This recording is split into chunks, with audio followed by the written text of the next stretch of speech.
Hello বন্ধুরা, আমি বাঙালি রাঁধুনি মণি।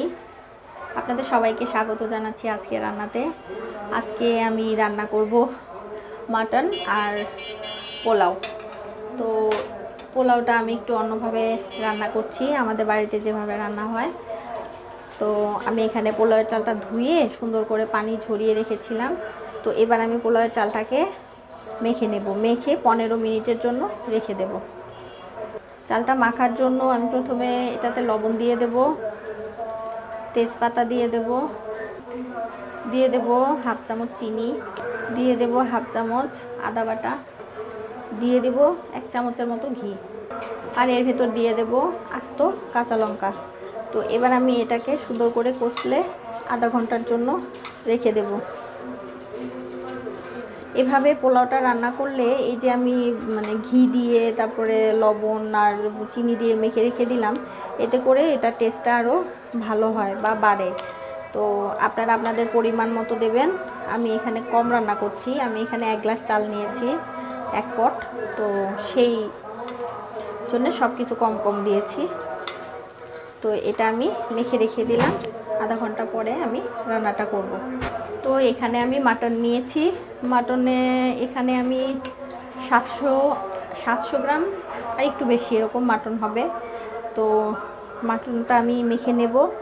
তার জন্য আমি এখানে তো 1 চামচ টক দই, 1 চামচের থেকে একটু বেশি টক দই দিয়ে দেব স্বাদ মতো লবণ, দিয়ে দেব হাফ চামচ হলুদ গুঁড়ো, হাফ চামচ মরিচ গুঁড়ো, আর দেব হাফ চামচ ধনে গুঁড়ো, আর দেব এরকম বড় চামচে 2 চামচ তেল, আর দেব 1 কাপ পরিমাণ পেঁয়াজ বেরেস্তা। আমি বেরেস্তাটা আগেই করে রেখেছিলাম, তো একটু অন্যরকমভাবে রান্না করব, আপনারা দেখতে থাকুন। তো পেঁয়াজ বেরেস্তাটাকে এভাবে আপনারা হাত দিয়ে কচলে নেবেন। কচলে এভাবে আমি খাসি মাংসটা সুন্দর করে মেখে নেব। এখানে আমি মশলা দেইনি, মেইন মশলাটাও আমি ভুনা করেই দেব, কষিয়েই রান্না করব। তো জাস্ট এটা মেখে আমি 1 ঘন্টার জন্য রেখে দেব। আর খাসির মাংসটা আমি আলু দিয়ে রান্না করব, তার জন্য আমি আলুগুলোকে এভাবে কেটে লাল লাল করে ভেজে নিয়েছি।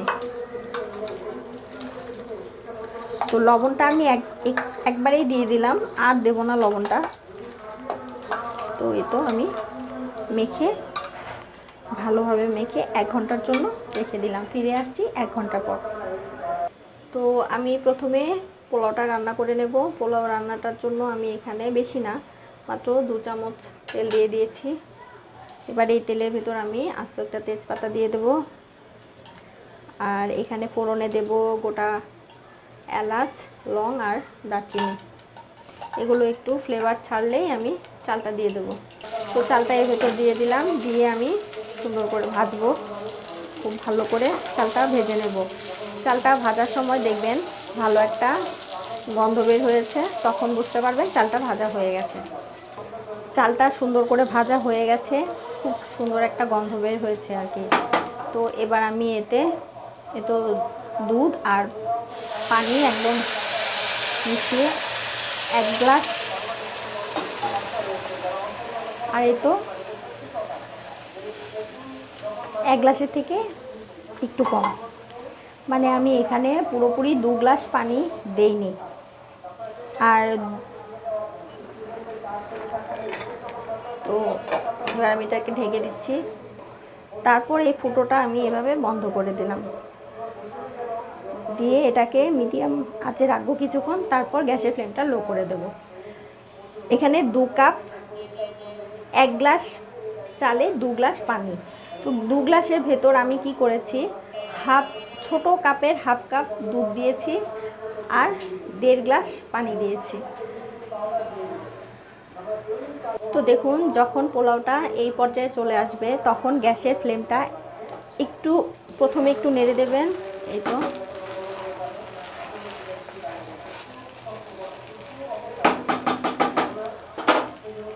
তারপর ঢাকনাটা দিয়ে গ্যাসের ফ্লেমটা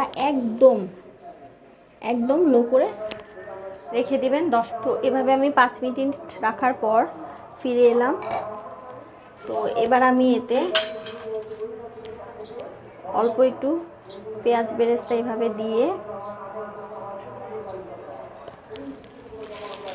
আর 1 চামচ পরিমাণ ঘি দিয়ে এটাকে আমি দমে বসিয়ে রাখবো আরও 15 মিনিট। তাহলেই তৈরি হয়ে যাবে আমার পোলাও। ফিরে আসছি 15 মিনিট পর। তো দেখুন ফিরে এসেছি আমি। এই দেখুন একদম সেদ্ধ হয়ে গেছে। দমে 15 মিনিট বসিয়েছিলাম। এই দেখুন একটার সাথে আরেকটা লাগছে না, একদম ঝরঝরে হয়েছে। তো এবার আমি এটা নামিয়ে ফেলছি। তারপর আমি মাংসটা রান্না করব। তো খাসির মাংসটা আমি কুকারে রান্না করব সময় স্বল্পতার জন্য বন্ধুরা। তো আমি এখানে তেল দিয়ে দিব। যেহেতু আমি আগে তেল দিয়ে মেখে রেখেছি, তো আমি এখানে 3 চামচের মতো তেল দেব, কারণ খাসিটাতে চর্বি আছে, ওখান থেকেও তেল উঠবে। আবার আমি তেল দিয়ে অলরেডি মেখেছি, তো তেলটা গরম হওয়ার জন্য অপেক্ষা করব। তো আমি একটি তেজপাতা দিয়ে দিলাম, আর এখানে ফোড়নে নিয়েছি লং, এলাচ, দারচিনি, এগুলোর ভেতরে দিয়ে দিলাম। তো এবার আমি এতে এক এক করে মশলা অ্যাড করব। এখানে আমি বড় চামচের 1 চামচ পেঁয়াজ বাটা দিয়ে দেব। পেঁয়াজটা ভাজার পর আমি এখানে 1 চামচ রসুন বাটা দিয়ে দেব। এবার আমি এতে 1 চামচ আদা বাটা দিয়ে দেব। ভালো করে ভাজবো যাতে কাঁচা স্মেলটা চলে যায়। এটা ভাজার পর আমি এখানে কাজু বাদাম বাটা দিয়ে দেব। শুকনো লঙ্কা বাটা 1 চামচ। ওখানে আমি হাফ চামচ হলুদ গুঁড়ো দিয়ে মেখেছিলাম, তাই আমি এখানে হাফ চামচ হলুদ গুঁড়ো দিচ্ছি, আর হাফ চামচ ধনে গুঁড়ো দিচ্ছি।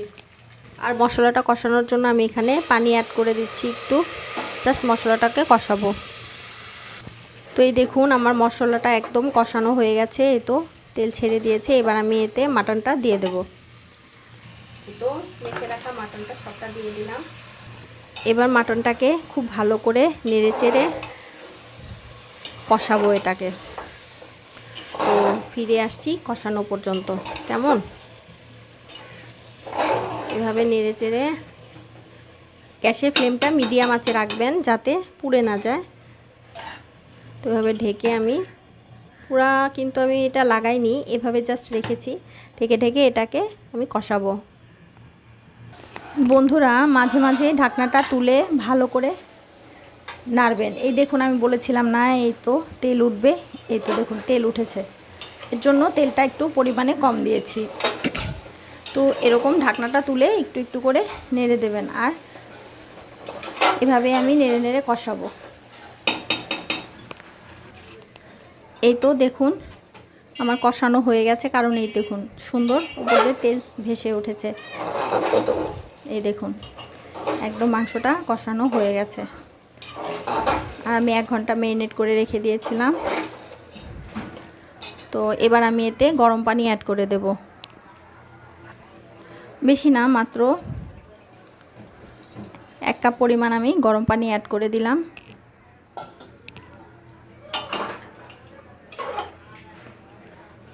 এই তো ভেজে রাখা আলুগুলো এর ভেতর দিয়ে দিলাম। আর এখানে আমি একটা মশলা বানিয়ে রেখেছি। এখানে আছে জায়ত্রী, জায়ফল, লং, দারচিনি, এলাচ, তারপরে গোলমরিচ, সব কিছু দিয়ে আমি এটা ড্রাই মশলা বানিয়েছি। এটা আমি এর ভেতর দিয়ে ভালো করে নেড়ে চেড়ে ঢাকনাটা দিয়ে দেব। তো যার যার প্রেশার কুকারে যেভাবে রান্না করেন, যে কয়টা সিটি দিতে হয় ওটা দিয়ে সেদ্ধ করে নামিয়ে ফেলেই তৈরি হয়ে যাবে আমার মাটন। এটা ঝোলও হবে না, আবার কষা কষাও হবে না। তো এবার আমি ঢাকনাটা লাগিয়ে দিচ্ছি। তো আমি ঢাকনাটা লাগিয়ে দিয়েছি, ফিরে আসছি মাংসটা হওয়া পর্যন্ত। তো ওই তো আমি এবার প্রেশার কুকারের ঢাকনাটা খুলে ফেলবো, খুলে আপনাদের দেখাচ্ছি। এই তো দেখুন কত সুন্দর কালার এসেছে। আর এই তো আপনাদের আমি পরিবেশন করে দেখাচ্ছি। এই তো দেখুন তৈরি হয়ে গেছে আমার মাটন কষা। কতটা সুন্দর মানে কালার এসেছে, আর খুব সুন্দর গন্ধ বের হয়েছে। তো আমি পোলাও আর এই মাটনটা আপনাদের পরিবেশন করে দেখাচ্ছি। কত সুন্দর মানে লাগছে দেখতে, খেতেও দারুণ টেস্টি হয়। এভাবে রান্না করে খাবেন বাসায়, কেমন? এই তো দেখুন আমার পোলাওটা কতটা ঝরঝরে হয়েছে, আর বেরেস্তা দিয়েছি তো, তো বেরেস্তার কারণে এমন কালারটা এসেছে। তো এভাবে ঝরঝরে পোলাও আর মাটন থাকলে আর কি লাগে বলুন তো বাঙালির। তো এই তো মাটন আর হচ্ছে পোলাও, আর সঙ্গে এই একটা গন্ধরাজ লেবু, টমেটো, শসা আর পেঁয়াজ, একদম জমে ক্ষীর। বাঙালির আর কি লাগে বলুন তো এই মাটন কষা আর পোলাও হলে। তো আজ এ পর্যন্তই বন্ধুরা, ভালো থাকবেন সবাই, সুস্থ থাকবেন, সবাইকে টেস্টি টেস্টি খাবার রান্না করে খাওয়াবেন। তো দেখা হবে অন্য আরেকটি রান্নাতে, কেমন? টাটা।